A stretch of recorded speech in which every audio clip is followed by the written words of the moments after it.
नमस्कार, welcome back to your own YouTube channel the magnificent brain. आपके अपने ही YouTube channel the magnificent brain में आपका स्वागत है, इस्तकबाल है, खैर मकदम है। आज हम अपने इस वीडियो में बात करने वाले हैं शहीद दिवस को लेकर।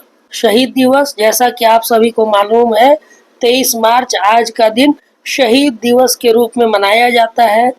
शहीद दिवस भारतीय इतिहास का वो पन्ना है जिसको कभी भुलाया नहीं जा सकता है। 23 मार्च 1931 को क्रांतिकारी भगत सिंह, सुखदेव और राजगुरु को फांसी दी गई थी और उन्हीं के याद में शहीद दिवस मनाया जाता है। तो शहीद दिवस और उसके इतिहास को हम लोग जानने वाले हैं इस वीडियो में। पहले कि हम आगे बढ़े, हम आपको बता दें कि ऐसे ही जानकारी को देखने के लिए आप हमारे YouTube channel the magnificent brain को जरूर सब्सक्राइब करें और बेल आइकॉन दबाना न भूलें ताकि आपको सही समय पर नोटिफिकेशन मिलते रहे। इसके अलावा आप हमें फॉलो कर सकते हैं हमारे फेसबुक पेज और टेलीग्राम ग्रुप्स में। इन सभी का लिंक्स वीडियो के डिस्क्रिप्शन में मौजूद है। तो शहीद दिवस को अच्छे से समझने के लिए इसकी पृष्ठभूमि को समझना जरूरी है कि क्यों भगत सिंह और उनके साथियों को फांसी की सजा दी गई थी। तो इसको समझने के लिए हमको पहले समझना पड़ेगा साइमन कमीशन के बारे में। साइमन कमीशन ब्रिटिश सरकार ने वर्ष 1927 में भारत सरकार अधिनियम 1919 की समीक्षा के लिए साइमन कमीशन की नियुक्ति की। यानी 1919 में जो भारत शासन अधिनियम बना था, उस अधिनियम को प्रत्येक 10 साल में समीक्षा किया जाना था और उसी समीक्षा के लिए साइमन कमीशन की नियुक्ति की गई थी। 1928 में साइमन कमीशन भारत आया। इसका गठन संवैधानिक सुधारों का अध्ययन करके और भारत में सरकार को सिफारिशें करने के लिए किया गया था। साइमन कमीशन बिना किसी भारतीय सदस्य के एक श्वेत आयोग था। देखिए, साइमन कमीशन को लेकर क्या विवाद था कि भारत में 1919 का अधिनियम लागू किया गया था, उस अधिनियम के समीक्षा करने के लिए बुलाया गया था। यानी संवैधानिक सुधार का अध्ययन करना था उन्हें और अध्ययन करने के बाद कुछ सिफारिशें सरकार को देनी थी। लेकिन इस कमीशन में कोई भी भारतीय सदस्य नहीं था। जो भी सदस्य था वो श्वेत था और वो बाहर के सदस्य थे। भारतीय कोई भी सदस्य शामिल नहीं था, इसलिए इस कमीशन को श्वेत आयोग या श्वेत कमीशन कहते थे। अब इस कमीशन का यानी साइमन कमीशन का विरोध हुआ और साइमन कमीशन के विरोध के दौरान ही लाला लाजपत राय की मृत्यु हुई। इसको भी अच्छे से समझ लीजिए। लाला लाजपत राय की मृत्यु। स्वतंत्रता सेनानी लाला लाजपत राय का निधन 17 नवंबर 1928 को लाहौर में हुआ था।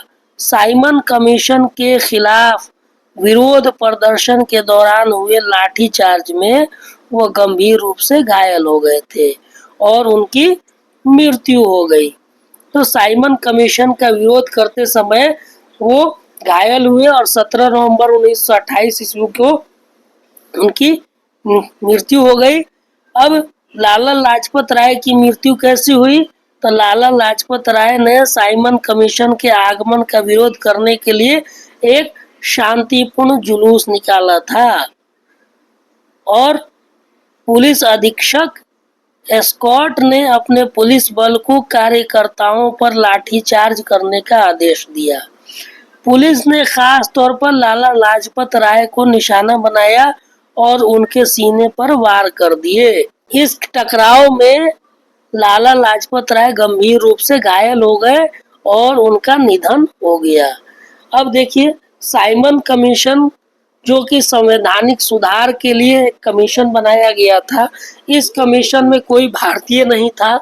इसका विरोध किया करने के लिए जब लाला लाजपत राय और उनके साथियों ने एक शांतिपूर्ण विरोध मार्च निकाला तो उस पर अंग्रेज अधिकारी स्कॉट ने उसको रोकने के लिए लाठी चार्ज का आदेश दिया और इस लाठी चार्ज के दौरान लाला लाजपत राय गंभीर रूप से घायल हो गए और उनकी मृत्यु हो गई। अब इसी मृत्यु का बदला लेने के लिए भगत सिंह और उनके साथियों ने सैंडर्स का हत्या कर दिया।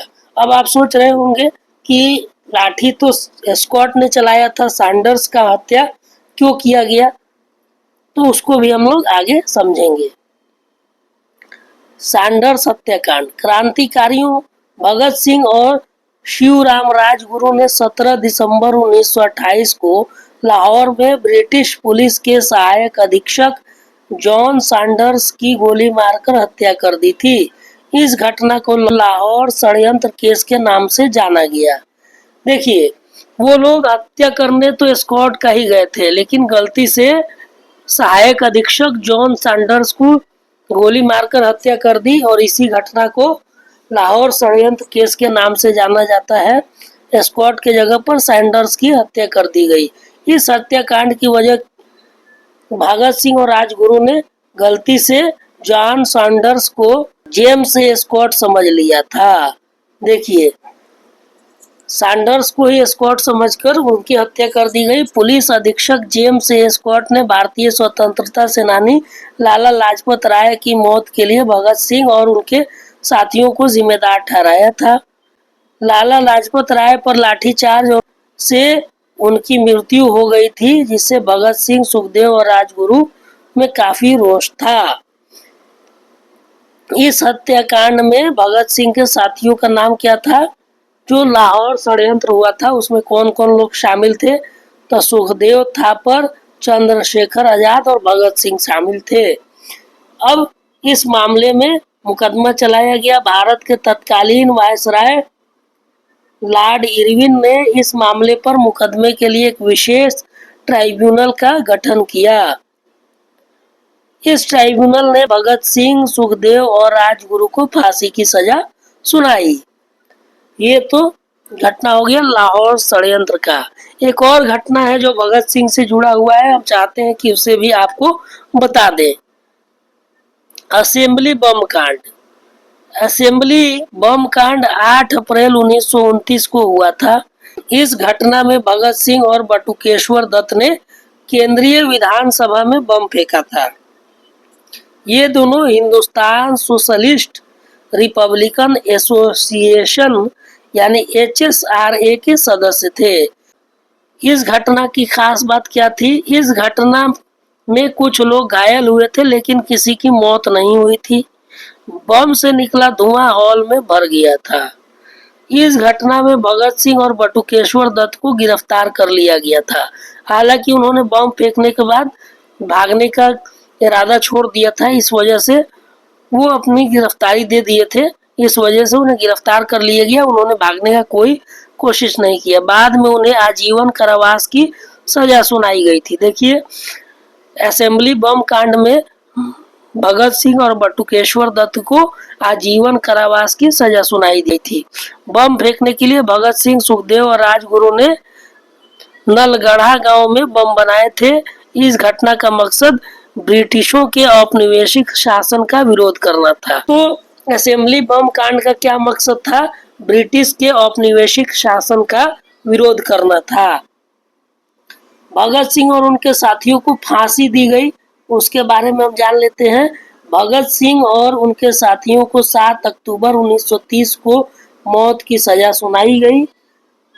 फांसी के लिए 24 मार्च 1931 का दिन तय किया गया था, मगर 23 मार्च की शाम 7:30 बजे ही उन्हें अंग्रेज अफसर फांसी के लिए ले गए थे।